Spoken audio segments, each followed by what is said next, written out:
Mais c'est l'heure à présent de l'invité de Paris Direct et aujourd'hui c'est vous, Pape Ndiaye, bonjour. Bonjour. Merci d'être sur ce plateau. Vous êtes historien, spécialiste de l'histoire sociale des États-Unis et des minorités.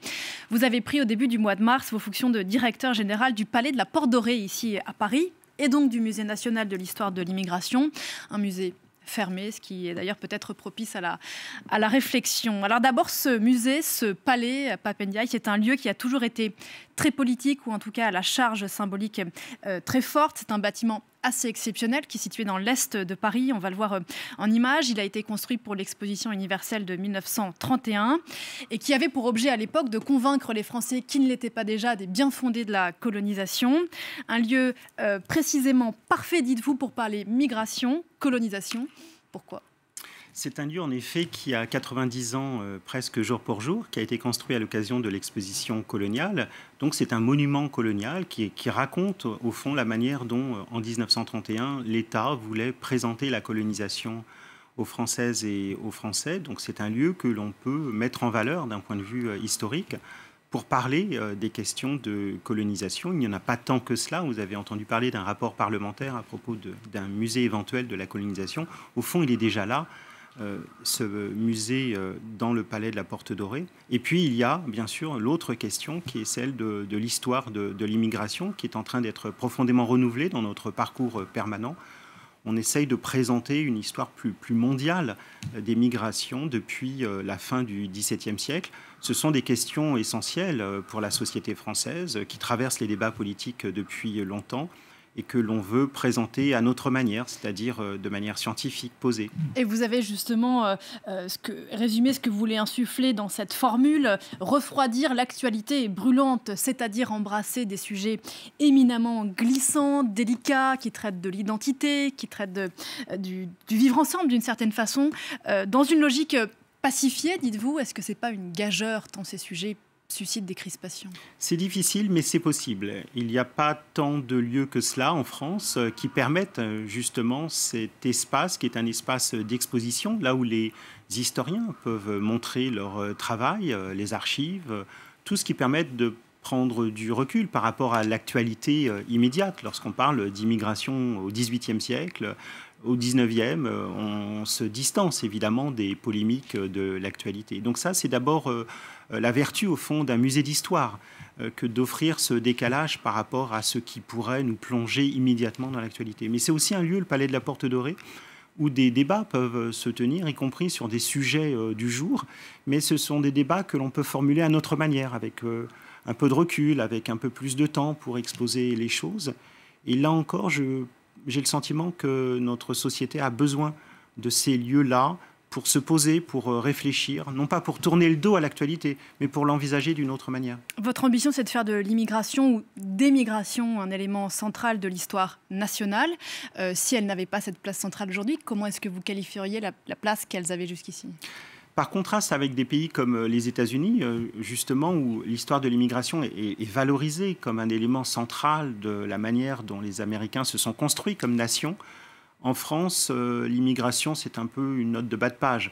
Le récit national ne fait pas de cette question une question centrale. Notre objectif au Palais de la Porte Dorée, c'est de contribuer à faire que ces questions-là soient des questions dont les Français soient fiers, au fond, qu'ils incorporent aussi leur histoire personnelle à la grande histoire du pays.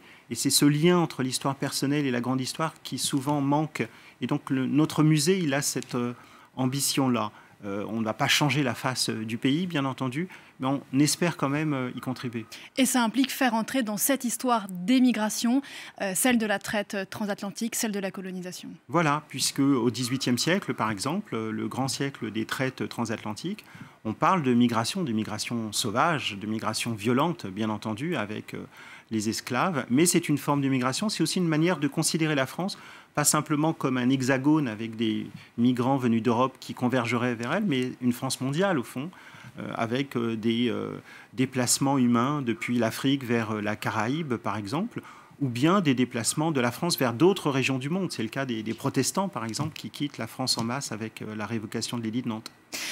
Les études dites post-coloniales ici en France font l'objet de critiques, y compris récemment de la part de la ministre de l'Éducation supérieure. On leur reproche de susciter des crispations identitaires. D'abord, de quoi parle-t-on exactement? Et vous, comment comprenez-vous ces critiques? Les études postcoloniales, ce sont des études qui essayent de montrer comment dans notre société, il y a des héritages qui sont des héritages de l'époque coloniale. Comment, au fond, il existe des liens entre le passé et le présent.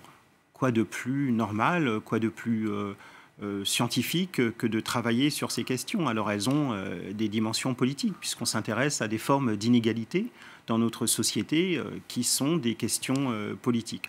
Mais ce sont des études qui sont parfaitement légitimes, qui sont d'ailleurs parfaitement développées dans le reste du monde, dans toutes les universités du monde. Il y a des congrès, il y a toute une vie scientifique autour de ces questions. Il serait tout à fait anormal et regrettable que la France s'isole dans une sorte de provincialisme par rapport à ces grands courants de recherche qui, en plus, ont un intérêt pour notre propre société. C'est aussi une manière de comprendre les inégalités, les hiérarchies sociales entre hommes et femmes, mais aussi les hiérarchies en fonction de l'origine. La couleur de peau, ça compte dans notre société. Il faut bien s'y intéresser, y réfléchir et éventuellement imaginer des solutions pour que notre société soit meilleure dans le futur. Vous avez écrit un livre majeur sur cette question, la question noire, qui s'appelle La condition noire, qui est sorti il y a une quinzaine d'années presque, qui avait fait de vous un pionnier d'ailleurs ici en France, vous qui avez longtemps travaillé et étudié aux États-Unis, dans lequel vous parliez de l'identité subie, une condition subie à laquelle on ne peut pas échapper. Cette idée aussi fait débat encore aujourd'hui, comme celle de l'utilisation du mot racisé pour qualifier cette condition, au motif qu'elle serait anti-universaliste. Comment, là encore, vous regardez ce débat? L'universalisme, c'est pas simplement une devise au frontispice des bâtiments de la République. Il faut le faire vivre, l'universalisme. Et donc, celles et ceux qui réfléchissent sur les formes de racisme et de discrimination dans la société française sont universalistes, au sens où ils souhaitent que les valeurs universelles s'appliquent pour chacun et qu'il n'y ait pas de différence, par exemple, en fonction de la couleur de peau. Donc, réfléchir sur ces questions-là, ça n'est pas tourner le dos à l'universalisme, mais c'est au contraire, me semble-t-il, le considérer dans toute sa dimension et vouloir qu'il ne soit pas simplement qu'un mot dans les papiers et dans les textes officiels, mais une réalité. Et donc, de ce point de vue-là, je réfute l'idée d'une opposition entre ce qui relèverait d'un universalisme et puis ce qui relèverait de comportements qui seraient, par exemple, communautaristes, même s'ils peuvent exister ça et là dans la société française. Donc il y a des mots qu'on peut continuer à utiliser, comme celui de racisé, qui est utilisé aujourd'hui par beaucoup de personnes? Ce n'est pas un mot que j'utilise personnellement, mais je le comprends et je comprends son usage. Je considère que l'utilisation de ce mot n'est pas une manière de tourner le dos à l'universalisme. Je pense au contraire que c'est une façon de prendre au sérieux les valeurs universelles dont nous nous réclamons tous. Vous avez participé il y a 2 ans, il me semble, à une exposition qui avait eu beaucoup de succès au musée d'Orsay, qui s'appelait Le Modèle Noir. On avait d'ailleurs reçu Laurence Decker à ce propos sur ce plateau, dont l'objet était notamment de rendre leur visibilité à des modèles que l'histoire avait parfaitement rendus invisibles, inaudibles, dont on n'avait rien su. 450 000 visiteurs, je crois, pour cette exposition, ce qui est très important. Est-ce que cet intérêt a été le signe pour vous que quelque chose, et toute la réflexion qu'il y a eu autour de cette exposition, que quelque chose était en train de se passer, qu'il y a une forme de transition qui s'est enclenchée, ce que le débat, la crispation du débat ne pourrait pas laisser voir? Oui, je crois que la société française est sur ces questions finalement un peu plus avancée que le monde politique.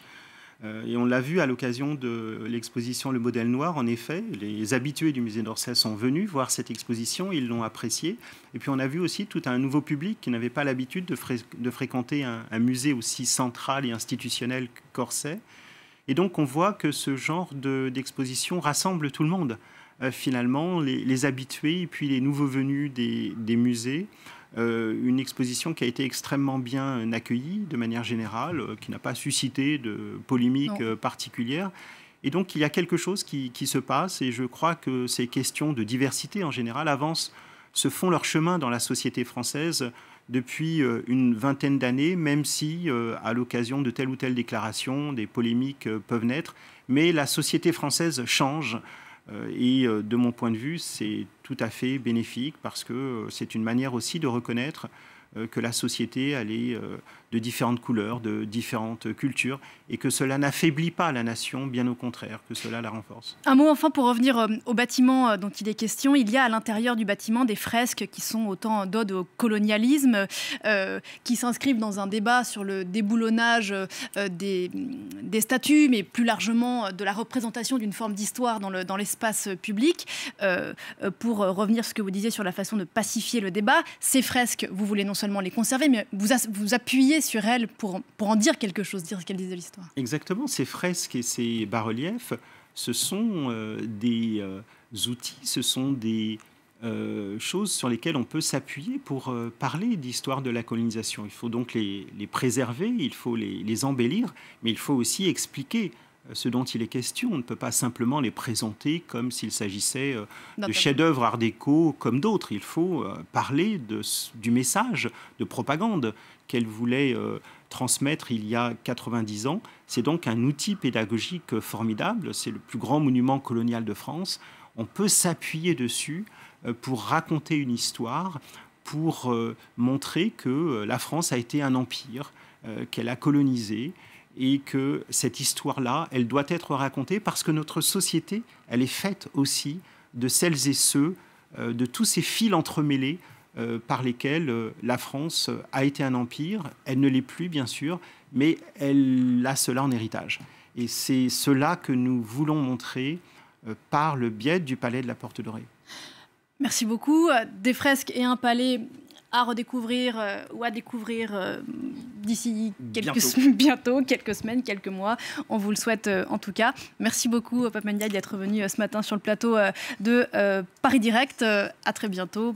Bon courage pour le travail qui vous attend. On se retrouve